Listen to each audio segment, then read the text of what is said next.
अंदाज या यूट्यूब चॅनलवरती तुम्हा सर्वांचे पुन्हा एकदा स्वागत करतो। राज्यामध्ये वादळी वाऱ्यासह पावसाला पोषक वातावरण हे सक्रिय पाहायला मिळत आहे। आत्ताची तुम्ही जी व्हिडिओ क्लिप पाहिलेली आहे अशा प्रकारचा पाऊस नांदेड या ठिकाणी देखील झालेला आहे। अचानकपणे जोरदार पावसाला काही ठिकाणी सुरुवात देखील होत चाललेली आहे। आता सविस्तर तुमच्या जिल्ह्याचा तालुक्याचा देखील अंदाज पाहायला मिळेल, त्याकरिता हा व्हिडिओ शेवटपर्यंत बघा। बऱ्याच जणांनी चॅनलला सबस्क्राइब केले नसेल तर चॅनलला सबस्क्राइब करून नोटिफिकेशन बेलला ऑलवरती टाका। खूप सारे जण व्हिडिओ पाहतात मात्र चॅनलला सबस्क्राइब न केल्यामुळे हवामानाची अपडेट रोजची रोज पाहायला मिळत नाहीये। तसेच तुमचा जिल्हा कोणता आहे कमेंटच्या माध्यमातून नक्कीच सांगा, तुमच्या जिल्ह्याची आपण अपडेट नक्कीच देऊ। तर इकडे बघू शकता आता आपण 4 दिवसाचा अंदाज पाहूयात। यामध्ये आज वातावरणात देखील चांगला बदल पुढच्या काही तासांमध्ये पाहायला मिळेल। सध्या स्थितीला जर पाहायला गेलं तर इकडे जो आपल्याला जळगावचा भाग पाहायला मिळत आहे, या जळगावच्या भागामध्ये देखील आपल्याला पावसासाठी पोषक असं वातावरण सक्रिय होतानाचं चित्र पाहायला मिळणार आहे।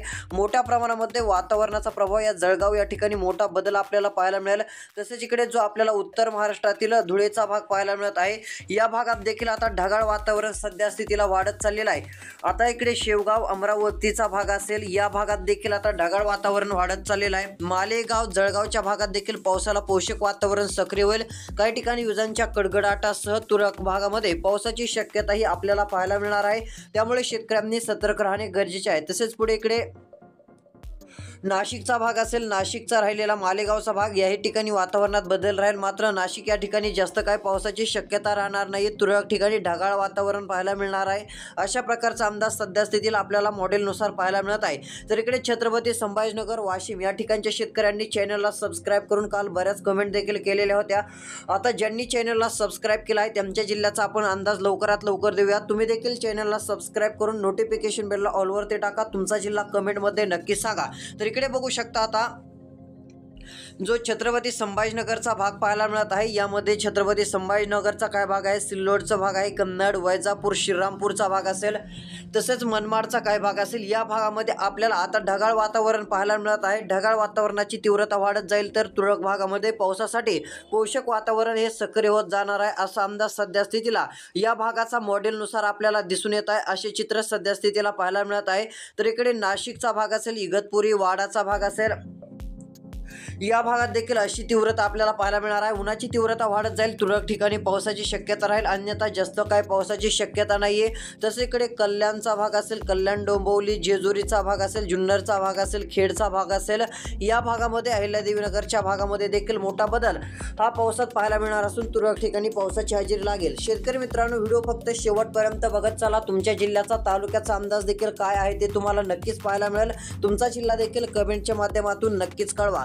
तर पुढे बघू शकता इकडे जो आपल्याला पावसाची दाट शक्यता असणारा भाग म्हणजे इकडे पाहायला मिळत आहे, गोरेगावच्या भागामध्ये सतर्क राहावे। वादळी वाऱ्यासह पावसाची हजेरी लागणार आहे। गोरेगावच्या भागामध्ये वादळी वाऱ्यासह पावसाची दाट शक्यता पाहायला मिळत आहे। तीव्र स्वरूपाच्या पावसाच्या सरी आपल्याला या गोरेगावच्या भागाच्या आसपास ठिकाणी आपल्याला पाहायला मिळणार आहे, त्यामुळे या भागातील शेतकऱ्यांनी सतर्क राहावे। गोरेगावच्या भागामध्ये आपल्याला हलका ते मध्यम स्वरूपाचा पाऊस विजांच्या कडकडाटासह पाहायला मिळणार आहे। काही ठिकाणी विजांचा धोका जी आहे ती सर्वाधिक पाहायला मिळू शकतो। तसेच पुढे इकडे सातारा, चिपळूणचा भाग असेल, कराड, विटाचा भाग असेल, या भागामध्ये देखील आपल्याला महत्त्वाचा अंदाज म्हणजे या ठिकाणी देखील पाऊस राहणार आहे। वडोदचा भाग असेल, विटाचा भाग असेल, या ठिकाणी आपल्याला विजांच्या कडकडाटासह तुरळक भागात पावसाचा अंदाज पाहायला मिळतोय।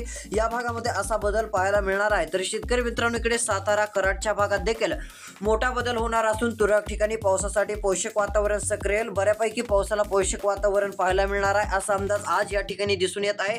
तर इकडे पंढरपूर, इंदापूर, बारामती या भागाचा विचार केला तर या ठिकाणी महत्त्वाचा बदल आपल्याला पाहायला मिळणार आहे। पंढरपूर, इंदापूर, बारामतीच्या भागामध्ये आपल्याला वादळी वाऱ्यासह पाऊस हा तुरळक ठिकाणी राहील, मात्र विजांच्या कडकडाटासह तुरळक भागात कव्हाना पावसाची हजेरी लागण्याचा आज देखील अंदाज पाहायला मिळत आहे। कोल्हापूर, सांगलीच्या भागात देखील हे वातावरण राहील असा अंदाज आहे, त्यामुळे या भागातील शेतकऱ्यांनी सतर्क राहावे।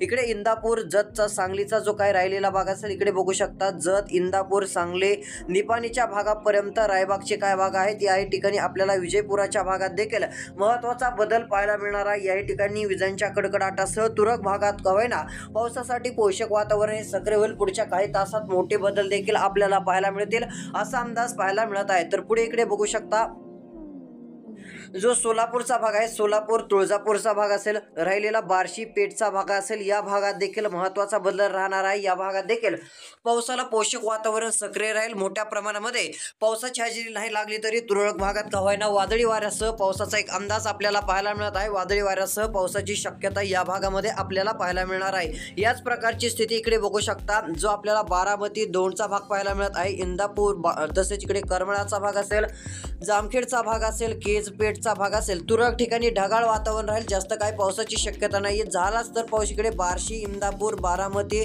करमाळा, जामखेड पर्यंत आपल्याला तुरळक ठिकाणी हलक्या ढगाळ वातावरणासह पाहायला मिळेल. विजांचा कडकडाट देखील अधिक राहण्याचा अंदाज आपल्याला पाहायला मिळू शकतो, अशी शक्यता आहे. नाहीतर इकडे जो केजचा भाग असेल, लातूरचा भाग असेल, या ठिकाणी ढगाळ वातावरण वाढत जाईल. या केजच्या भागामध्ये, लातूरच्या भागामध्ये महत्त्वाचा बदल म्हणजे आता ढगाळ वातावरण हे आपल्याला पुढच्या 2 तासात वाढतानाच पाहायला मिळणार आहे. यामध्ये देगलूर, उदगीर, अहमदपूर, लातूर, परळी, केज, पेठचा भाग असेल, या भागामध्ये अशी स्थिती राहणार आहे. तुरळक भागात पाऊस झालाच तर होईल, अन्यथा वादळी पावसाची शक्यता कमी आहे. वाऱ्यांचा प्रभाव आपल्याला काही ठिकाणी बऱ्यापैकी पाहायला मिळू शकतो. आभाळ मात्र येणार आहे. काळ्या ढगांची गर्दी जमू लागेल. ढगांची गर्दी वाढतानाचं चित्र या भागामध्ये पाहायला मिळेल. आता आपण सर्व तालुक्यांचा अंदाज देत आहोत. आता पुढच्या कोणत्या दिवसात पावसाचा जोर अधिक राहणार आहे, वादळी वाऱ्यासह गारपिटीची शक्यता कोणत्या ठिकाणी जास्त राहील, त्या जिल्ह्यांची नावे, तालुक्याची नावे देखील पुढे सांगणार आहोत. व्हिडिओ फक्त शेवटपर्यंत पाहत चला. तर पुढे बघू शकता इकडे जो नांदेडचा भाग असेल, नांदेडच्या भागामध्ये अहमदपूर, देगलूरचा भाग असेल, निजामाबादचा भाग असेल, निर्मळाचा भाग असेल, राहिलेला इकडे उमरखेड, सेलूचा भाग असेल, हिंगोलीचा भाग असेल, या भागामध्ये जर विचार केला तर आता या ठिकाणी महत्त्वाचा बदल राहणार आहे. या ठिकाणी पावसाला पोषक वातावरण सक्रिय होईल. इकडे सेलू पासून ते हिंगोलीपर्यंत ढगाळ वातावरण राहणार आहे. तर इकडे परळी, अहमदपूर, देगलूर, निजामाबाद तसेच नांदेडचा भाग असेल, या ठिकाणी ढगाळ वातावरणासह पावसाची शक्यता आहे. नांदेड जिल्ह्यात वादळी वाऱ्यासह आज तुरळक ठिकाणी गारपिटीसह पावसाचा अंदाज आपल्याला पाहायला मिळणार आहे. हे देखील लक्षात घ्यावे. वादळी पाऊस देखील आपल्याला बऱ्यापैकी भागामध्ये पाहायला मिळू शकतो, असा अंदाज सध्या स्थितीला मॉडेलनुसार दिसत आहे. तसेच इकडे पुढे आदिलाबादचा भाग असेल, या भागामध्ये चंद्रपूरचा भाग आहे, या भागात देखील मोठा बदल राहील. तर इकडे वाशिम, लोणारचा भाग असेल, यवतमाळ, कारंजाचा काही भाग असेल, या भागामध्ये देखील आपल्याला वादळी वाऱ्यासह पाऊस पाहायला मिळेल. तुरळक भागामध्ये पावसाचा अंदाज पाहायला मिळत आहे. जास्त प्रमाणात जरी पाऊस नाही झाला तरी तुरळक भागामध्ये पावसाची हजेरी लागेल, असा एक अंदाज सध्या स्थितीला मॉडेलनुसार दिसतो आहे. मध्यम स्वरूपाचा, हलक्या स्वरूपाचा पाऊस आपल्याला काही भागामध्ये पाहायला मिळू शकतो, हे देखील लक्षात घेणे गरजेचे आहे. तसेच इकडे राहिलेला भाग खामगाव, अकोला असेल, अकोट असेल, आर्वी असेल, अमरावतीचा भाग असेल, चिखली असेल, तसेच यवतमाळचे राहिलेले भाग नागपूर, कोंडोली, आर्वीचा भाग असेल, या भागामध्ये हलका पाऊस किंवा ढगाळ वातावरण राहील. विदर्भाच्या नागपूरच्या भागामध्ये, तसेच इकडे भंडाराचा भाग असेल, वर्धाचा भाग असेल, देसाईगंजचा भाग असेल, तसेच इकडे भंडाराचा जो उमरखेडचा उत्तरेकडील दक्षिणेकडील जे भाग असतील, या भागामध्ये हलक्या ते मध्यम स्वरूपाचा पाऊस राहणार आहे, अशी शक्यता आहे. तर इकडे गडचिरोली, गोंदिया, भंडारा, वर्धा या भागामध्ये आपल्याला म्हणजे विदर्भातील सर्वच जिल्ह्यामध्ये तुरळक ठिकाणी पावसाचा अंदाज आहे. तुरळक भागात आपल्याला जे आहे ते हलक्या मध्यम स्वरूपाचा पाऊस राहील. मात्र असं नाही की सर्वच भागात पाऊस येईल असा अंदाज सध्या स्थितीला पाहायला मिळणार नाहीये. अशा प्रकारचं चित्र राज्यामध्ये आहे. तसेच आता 12 तारखेला राज्यातील उत्तर महाराष्ट्राच्या भागात पाऊस राहणार आहे. जळगाव, अकोल्याच्या भागात, नाशिकच्या भागात, नांदेडकडे पाऊस राहील. 13 तारखेला उत्तर महाराष्ट्राकडे पाऊस आहे, विदर्भात पाऊस आहे. 14 तारखेला महाराष्ट्रातील पावसात जोर कमी होईल, ढगाळ वातावरण वाढेल. 15 तारखेला ढगाळ वातावरण आहे.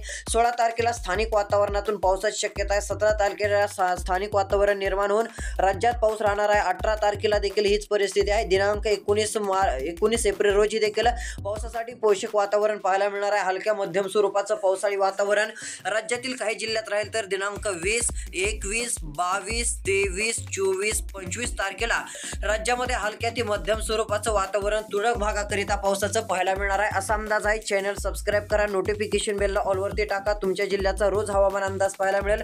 तसेच व्हिडिओला लाईक केले नसेल तर व्हिडिओला आत्ताच लाईक करू शकता. धन्यवाद.